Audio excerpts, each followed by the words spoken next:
So the United States has a long history of supporting other governments and building security around the world. The classic case is certainly the Philippines, post-World War II, Germany, Japan, Korea is probably one of the best cases, I think, in terms of actually rebuilding a military that was partially devastated by war. But since the early 1990s, the United States has recognized that weak states are important, if not the most important, types of states to U.S. national security.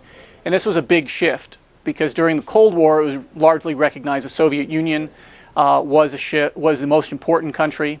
During the 1990s, people tend to focus on great powers. Early 90s, it was Japan. Today, it's China. But I think if you look at U.S. foreign policy over the last 20 years, it really shows the United States has shifted away from a policy of coercive diplomacy, active during the 1990s, to today a policy that's focused on cooperative engagement. And what that means in practice is building partnerships with almost every country in the world.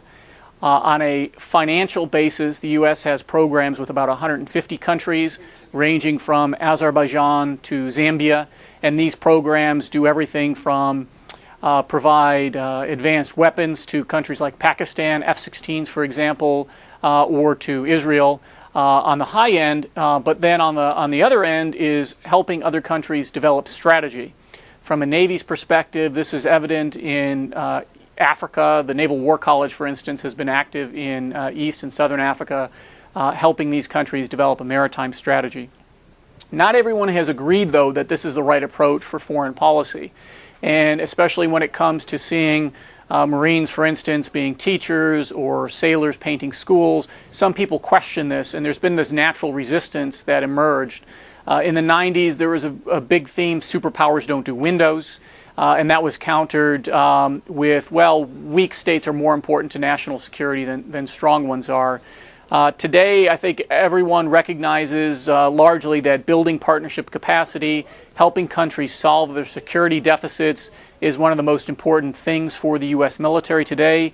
And this leads officers to move away from tactical understandings of situations to really understanding the importance of strategy. And how to interact with other cultures and other militaries, because it's really through those partnerships the U.S. seeks to improve its own national security.